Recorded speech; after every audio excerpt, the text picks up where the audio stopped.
I dreaming? Oh, I'm living in my dream.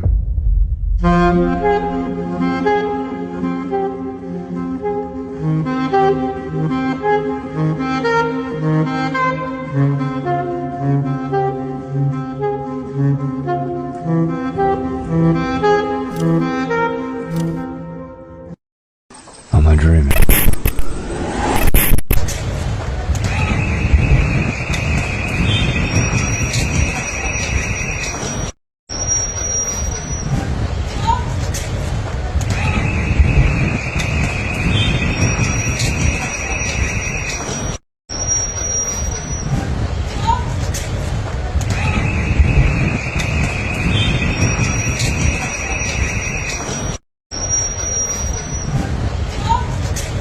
Aux États-Unis, lors de la remise des diplômes, si tu dénonces le génocide à Gaza, on te retire ton diplôme. Guide me to say that the only thing that is appropriate to say in this time and to a group this large is a recognition of the atrocities currently happening in Palestine. Mais en vrai, il faut pas oublier une chose. S'ils sont en train de nous réprimer comme ça, c'est qu'ils mettent en œuvre tous les moyens possibles et nécessaires des différents États. Je veux dire, en Allemagne, ils sont en train d'arrêter des étudiants palestiniens qui se mobilisent. En France, ils menacent de dissoudre des organisations qui soutiennent la Palestine. Aux États-Unis, ils coupent les subventions des universités qui se mobilisent. Ils retirent des diplômes. Toutes ces mesures-là, en réalité, ils les mettent en place parce qu'ils n'ont pas réussi à faire taire les millions de personnes qui dénoncent le génocide à Gaza et qui se tiennent aux côtés de la Palestine. Et la réalité, et ça il faut jamais l'oublier, c'est que eux, ils sont minoritaires.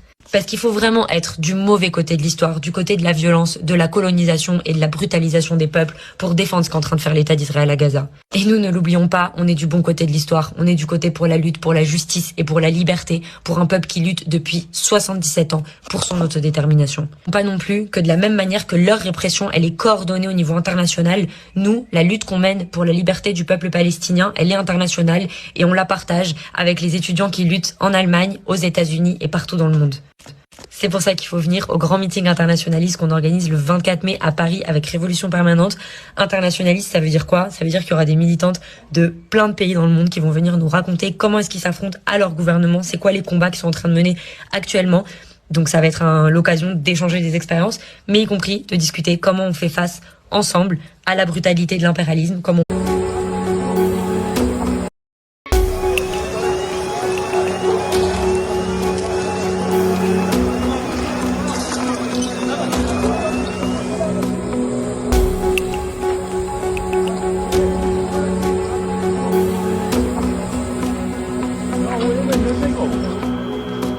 Йоу! Это квиш.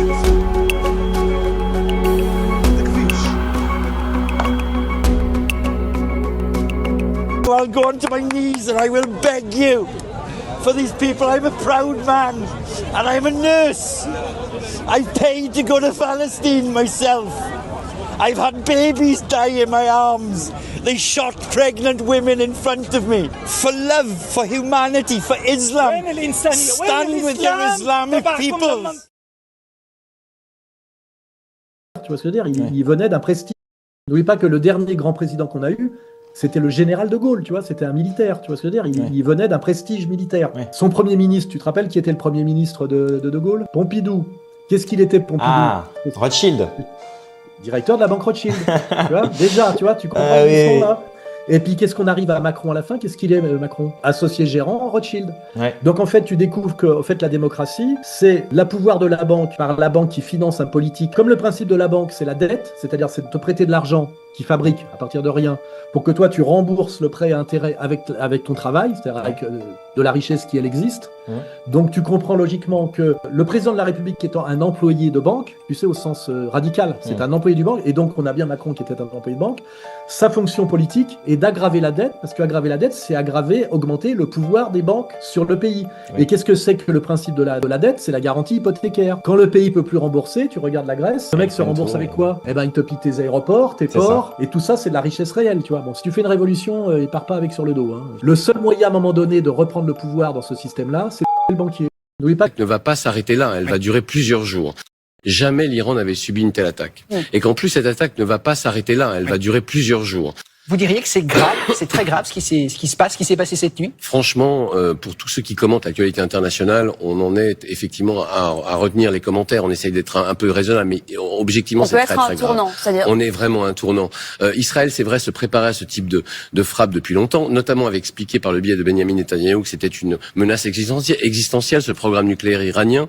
On pouvait en parler ou pas, mais ce qui est clair, c'est que vraiment, il faut que nos téléspectateurs aient en tête que depuis 40 ans, jamais l'Iran n'avait subi une telle attaque. Et qu'en plus, cette attaque ne va pas s'arrêter là, elle va durer plusieurs jours. Ce qui signifie en fait que l'Israël est non seulement préparé à frapper en une première fois, mais en vagues successives. Pourquoi ils peuvent le faire? Avec l'aide de Dieu, disait Benjamin Netanyahou tout à l'heure, nous allons accomplir bien plus encore. Oui, bien sûr, parce qu'en fait, d'abord, ils ont fait les choses en 3 temps.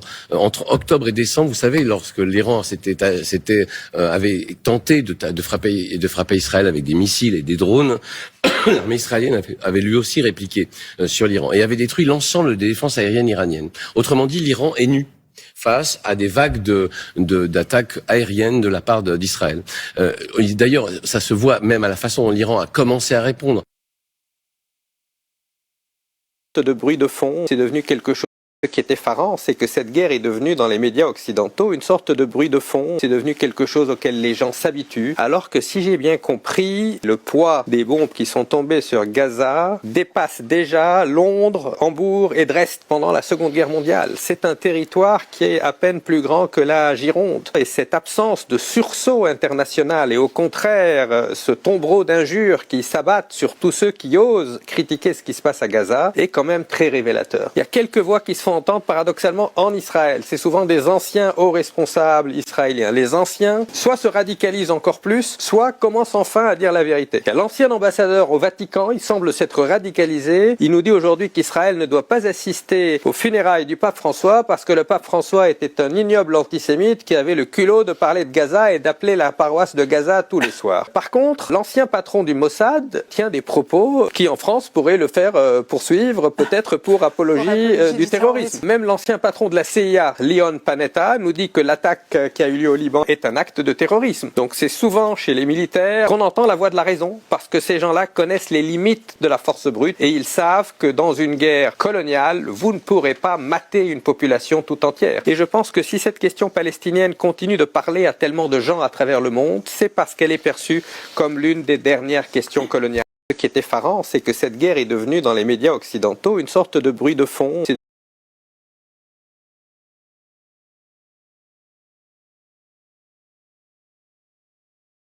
Causes pour l'Iran. Et venez pas me parler de sunnites, chiites, j'en ai rien à faire. Le discours à l'ONU d'Amar Benjama, le représentant algérien, il est plein de vérité et il est très poignant. Et il dit quoi? Le comportement d'un État voyou, Israël sème le chaos. Les mots sont dits et il n'y a pas une autre manière de voir les choses. Non, l'entité n'est pas la victime, c'est ici le coupable. Et très justement, le représentant de l'Iran aux Nations Unies, qu'est-ce qu'il a dit? Il a remercié l'Algérie, le Pakistan, la Chine et la Russie, qui sont les seuls pays à avoir été droit en matière de politique internationale. Écoutez-le. Also wish to express our appreciation to Algeria, Pakistan, China and the Russian Federation for their support in convening this emergency session to address Israel's unlawful act of aggression against the Islamic Republic of Iran. L'entité a commis une attaque terrible, totalement illégale, en dehors du droit international, et aujourd'hui, l'Algérie remet les pendules à l'heure, et avec les grands, le Pakistan, la Chine et la Russie.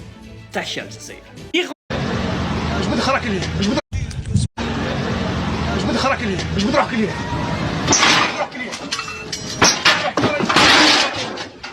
هز خراك هز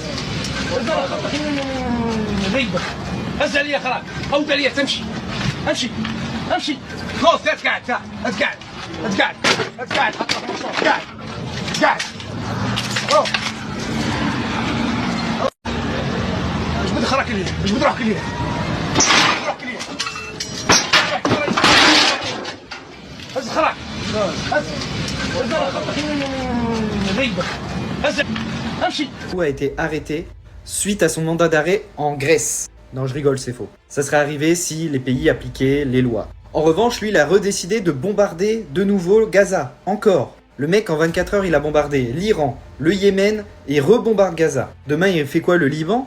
Il faut arrêter ce malade. Le gouvernement iranien, appuyé par le Yémen, a dit que bientôt Israël ne sera plus vivable. Je sais pas si vous vous rendez compte de la dinguerie. Des vidéos circulent sur internet où les soldats israéliens désertent. Regardez.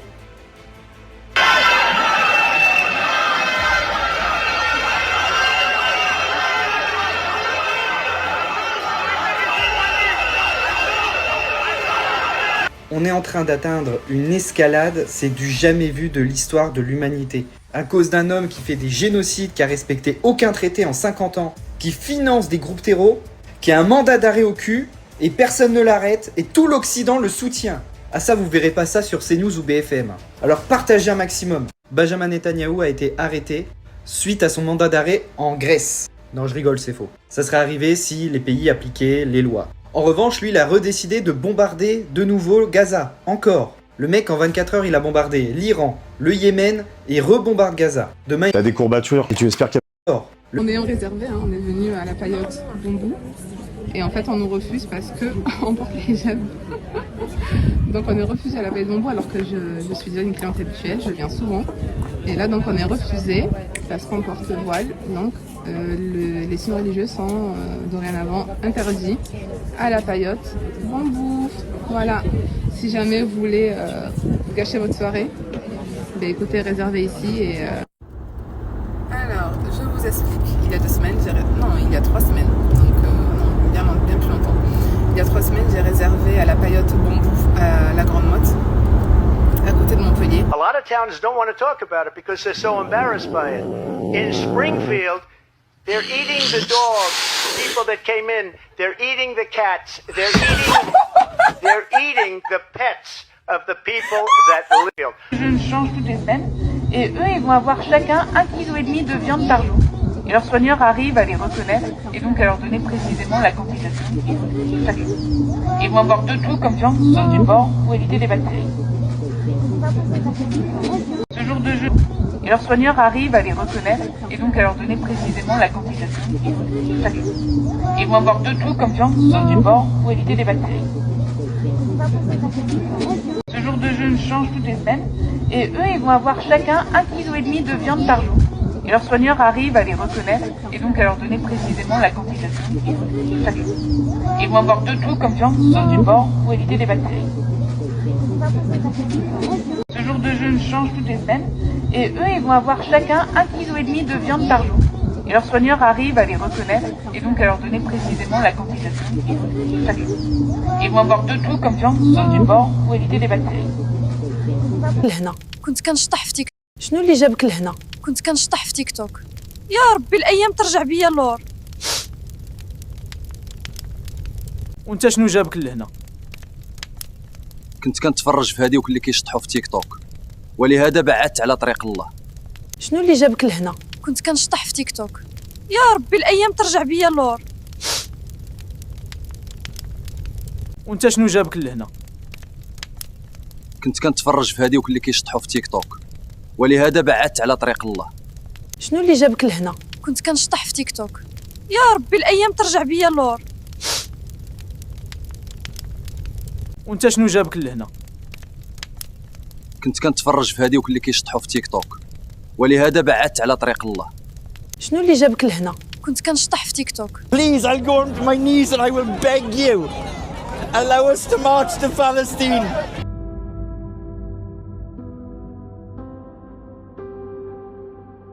Where is your calm? Where is your heart? Stand with your brothers and sisters in Palestine. The women are trying to feed their dying babies and their breasts are empty. I have never seen or experienced anything like it. They beat me in the desert for feeding starving Islamic children. I tried to feed these children and they shot at me. I believe that the people of the Arabic nations have a white heart. I believe you are good people. I've had babies die in my arms. They shot pregnant women in front of me. Please don't do this. Allow us to march to Gaza. We're peaceful people, we're good people. We're Muslims, we're Christians, we're atheists, we're Jews. We are humanity. We are here for humanity. You don't have to follow the orders. Please, I'll go on to my... J'étais tabassé sur place. On savait qu'on n'allait pas en vacances. Where is your heart? Le voyage s'est transformé un peu en cauchemar pour beaucoup de gens. And for the love of humanity. Regardez. On s'est senti démunis. On a l'impression que c'était vraiment un traquenard. Ce vendredi 13 juin, 6 à 10 000 personnes étaient attendues au Caire pour marcher pacifiquement vers Gaza. J'étais tabassé sur place.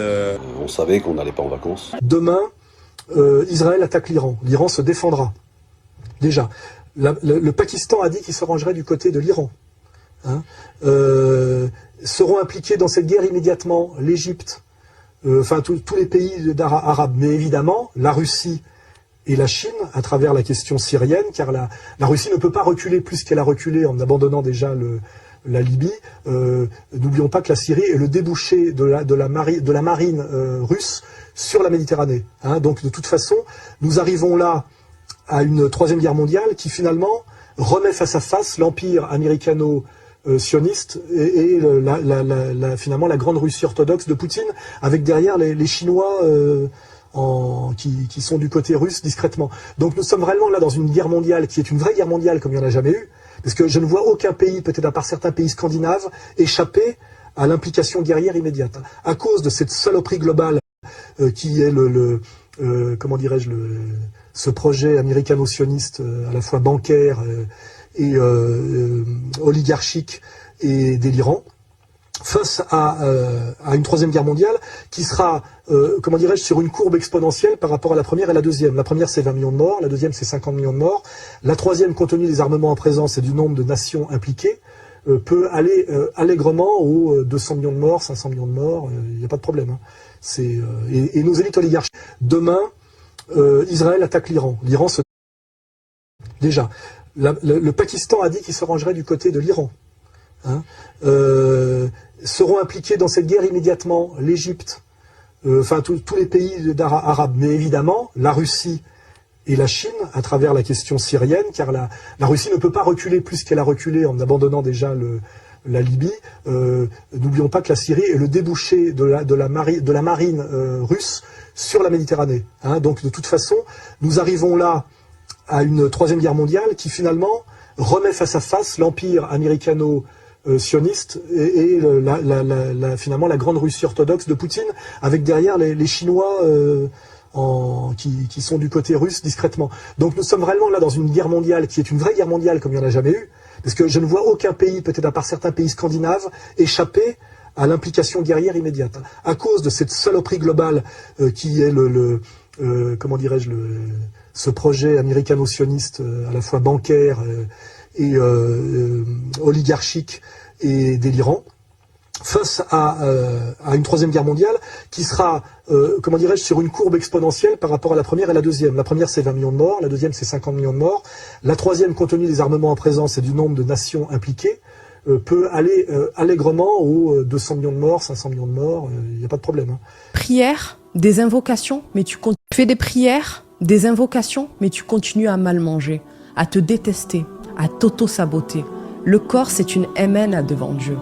Et prendre soin de sa santé, c'est une forme de foi. Parce que quand tu guéris, c'est pas juste physique, c'est une guérison spirituelle aussi. Tu fais des prières, des invocations, mais tu continues à mal manger, à te détester, à t'auto-saboter. Le corps, c'est une MN devant Dieu. Et prendre soin de sa santé, c'est une forme de foi. Parce que quand tu guéris, c'est pas juste physique, c'est une guérison spirituelle aussi. Tu fais des prières, des invocations, mais tu continues à mal manger, à te détester, à t'auto-saboter. Le corps, c'est une MN devant Dieu. Et prendre soin de sa santé, c'est une forme de foi. Parce que quand tu guéris, c'est pas juste physique, c'est une guérison spirituelle aussi.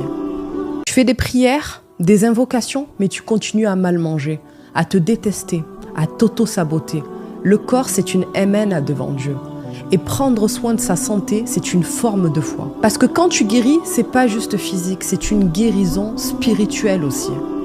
Tu fais des prières, des invocations, mais tu continues à mal manger, à te détester, à t'auto-saboter. Le corps, c'est une MN devant Dieu. Et prendre soin de sa santé, c'est une forme de foi. Parce que quand tu guéris, c'est pas juste physique, c'est une guérison spirituelle aussi. Tu fais des prières, des invocations, mais tu continues à mal manger, à te détester, à t'auto-saboter. Le corps, c'est une MN devant Dieu. Et prendre soin de sa santé, c'est une forme de foi. Parce que quand tu guéris, c'est pas juste physique, c'est une guérison spirituelle aussi. Tu fais des prières, des invocations, mais tu continues à mal manger, à te détester, à t'auto-saboter. Le corps, c'est une MN devant Dieu. Et prendre soin de sa santé, c'est une forme de foi. Parce que quand tu guéris, c'est pas juste physique, c'est une guérison spirituelle aussi. Tu fais des prières, des invocations, mais tu continues à mal manger, à te détester, à t'auto-saboter. Le corps, c'est une MN devant Dieu. Et prendre soin de sa santé, c'est une forme de foi. Parce que quand tu guéris, c'est pas juste physique, c'est une guérison spirituelle aussi. Tu fais des prières, des invocations, mais tu continues à mal manger, à te détester, à t'auto-saboter. Le corps, c'est une MN devant Dieu. Et prendre soin de sa santé, c'est une forme de foi. Parce que quand tu guéris, c'est pas juste physique, c'est une guérison spirituelle aussi. Tu fais des prières, des invocations, mais tu continues à mal manger, à te détester, à t'auto-saboter. Le corps, c'est une MN devant Dieu. Et prendre soin de sa santé, c'est une forme de foi. Parce que quand tu guéris, c'est pas juste physique, c'est une guérison spirituelle aussi. Tu fais des prières, des invocations, mais tu continues à mal manger, à te détester, à t'auto-saboter. Le corps, c'est une MN devant Dieu. Et prendre soin de sa santé, c'est une forme de foi. Parce que quand tu guéris, c'est pas juste physique, c'est une guérison spirituelle aussi. Tu fais des prières, des invocations, mais tu continues à mal manger, à te détester, à t'auto-saboter. Le corps, c'est une MN devant Dieu. Et prendre soin de sa santé, c'est une forme de foi. Parce que quand tu guéris, c'est pas juste physique, c'est une guérison spirituelle aussi. Tu fais des prières, des invocations, mais tu continues à mal manger, à te détester, à t'auto-saboter. Le corps, c'est une MN devant Dieu. Et prendre soin de sa santé, c'est une forme de foi. Parce que quand tu guéris, c'est pas juste physique, c'est une guérison spirituelle aussi. Tu fais des prières, des invocations, mais tu continues à mal manger, à te détester, à t'auto-saboter.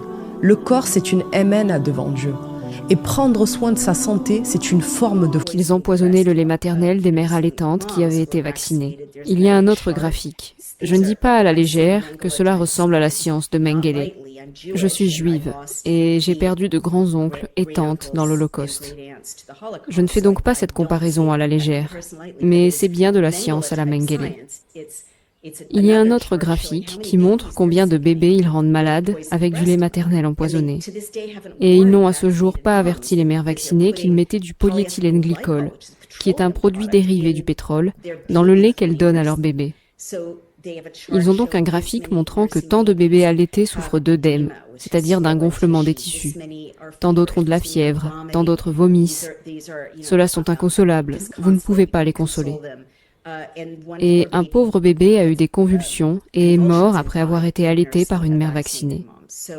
Et les naissances ont baissé de 13 à 20% dans les bases de données gouvernementales occidentales. Et j'ai encore pire en fait. Les nouvelles ne cessent de s'empirer. Après, je vais faire une pause, je vous le promets. Mais les gens doivent entendre tout cela. Une nouvelle étude très importante, menée en République tchèque, sur 1,3 million de personnes, montre une baisse de 30% des naissances chez les femmes vaccinées par rapport aux femmes non vaccinées.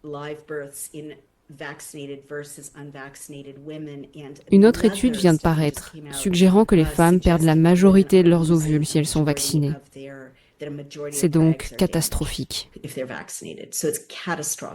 Ils savaient qu'ils empoisonnaient le lait maternel des mères allaitantes qui avaient été vaccinées. Des faux comptes maghrébins créés par Israël. Sur les réseaux sociaux, de faux profils auraient été créés par des Israéliens se faisant passer pour des personnes originaires du Maghreb ou du monde arabe. Des enquêtes menées notamment par Meta, maison mère de Facebook et Instagram, ont révélé l'existence de réseaux coordonnés de faux comptes. Ces faux profils sont souvent très crédibles et donnent l'impression d'avoir affaire à des utilisateurs maghrébins ou arabes avec des noms et photos typiques de la région, une utilisation maîtrisée de l'arabe dialectal, des messages en apparence spontanés sur des sujets sociaux, politiques ou religieux. Mais quel intérêt pour Israël Israël de créer ces comptes. Ces opérations répondent à plusieurs objectifs. Influencer l'opinion publique dans des pays arabo-musulmans en diffusant des discours pro-israéliens ou anti-palestiniens. Semer la division entre communautés locales ou entre les pays du Maghreb et leurs partenaires, ou encore soutenir certaines politiques ou régimes considérés comme stratégiques pour Israël ou ses alliés. Ces méthodes ne sont pas nouvelles et des cas concrets ont pu être révélés ces dernières années. C'est notamment le cas de l'affaire Team George, une entreprise israélienne spécialisée dans la manipulation électorale et la désinformation. Elle proposait à ses clients des opérations numériques sophistiquées impliquant des milliers de faux profils, certains se faisant passer pour des citoyens maghrébins. Également en mai 2019, Facebook a démantelé un réseau de 265 comptes, pages et groupes opérant principalement en Afrique et en Amérique latine. Ils étaient liés à une société israélienne appelée Archimed Group qui utilisait des faux profils pour influencer des élections locales. En 2020 et 2021, Meta a rendu public plusieurs rapports détaillant des opérations d'influence coordonnées depuis Israël. Celles-ci visaient notamment les pays d'Afrique du Nord et du Moyen-Orient avec des contenus en arabe et en français. Ces stratégies de manipulation révèlent la volonté d'Israël d'influencer et de diviser la communauté maghrébine et arabe qui représente le principal soutien de la cause palestinienne.